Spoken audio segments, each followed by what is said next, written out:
চা বাগানে পাতা খাঁচায় বন্দি চিতাবাঘ পালিয়ে গেল খাঁচা ভেঙে। ঘটনাটি ঘটেছে বানারহাট ব্লকের আমবাড়ি চা বাগান এলাকায়।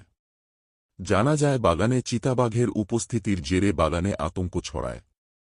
সে কারণে বাগানে খাঁচা পাতার দাবি জোরালো হলে সেখানে খাঁচা পাতে বন দপ্তর।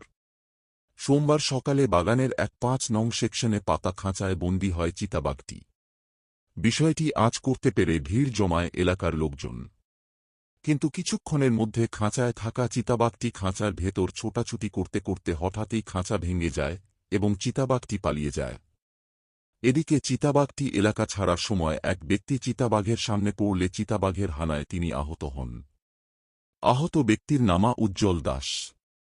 তাকে তড়িঘড়ি উদ্ধার করে বানারহাট হাসপাতালে নিয়ে যাওয়া হলে সেখানেই তার চিকিৎসা শুরু হয়। তার বুকে আঘাত লাগে। ঘটনার খবর পেয়ে ঘটনাস্থলে আসে বিন্নাগুড়ি ওয়াইল্ড লাইফ স্কোয়াডের বনকর্মীরা। এদিনের ঘটনায় স্থানীয়দের দাবি খাঁচার দুর্বল থাকায় চিতাবাঘটি খাঁচা ভেঙে পালিয়ে যায়। বিন্নাগুড়ি ওয়াইল্ড লাইফ স্কোয়াডের দায়িত্বপ্রাপ্ত রেঞ্জার হিমাদ্রি দেবনাথ বলেন, খাঁচাটি দুর্বল ছিল না।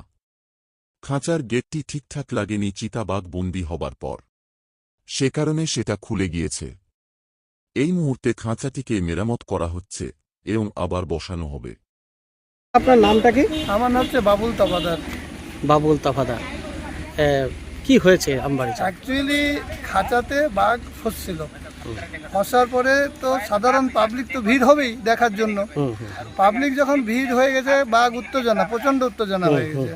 উত্তেজনা হওয়াতে কিন্তু আমার যে মনের ধারণা যে বাঘের যে খাঁচাটা ছিল সেটা উইক ছিল।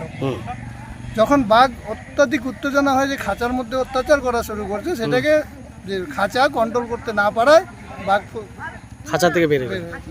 যদি খাঁচাটা মজবুত থাকতো তাহলে হয়তো বাঘ বাইরের ভিতরে পারতো। তারপরে কি হলো? কাউকে ঘায়েল করেছে? হ্যাঁ, একজনকে যখন বের হয়ে পালানোর সময় একজনের বুকের মধ্যে থাবা বসিয়েও পালিয়ে গেছে। তার ছেলেটার নাম হচ্ছে চঞ্চল দাস। চঞ্চল দাস। বয়সটা কত হইতে পারে? বয়স মোটামুটি 45।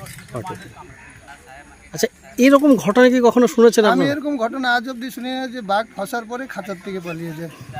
কি বলবেন ডিপার্টমেন্টকে? ডিপার্টমেন্টের এটা সমস্ত দায়িত্ব। ডিপার্টমেন্ট খাঁচা যখন দিয়ে গেছে তখন খাঁচাটাকে থরোলি চেক করা উচিত ছিল যে খাঁচাটা কোথাও ড্যামেজ আছে কিনা।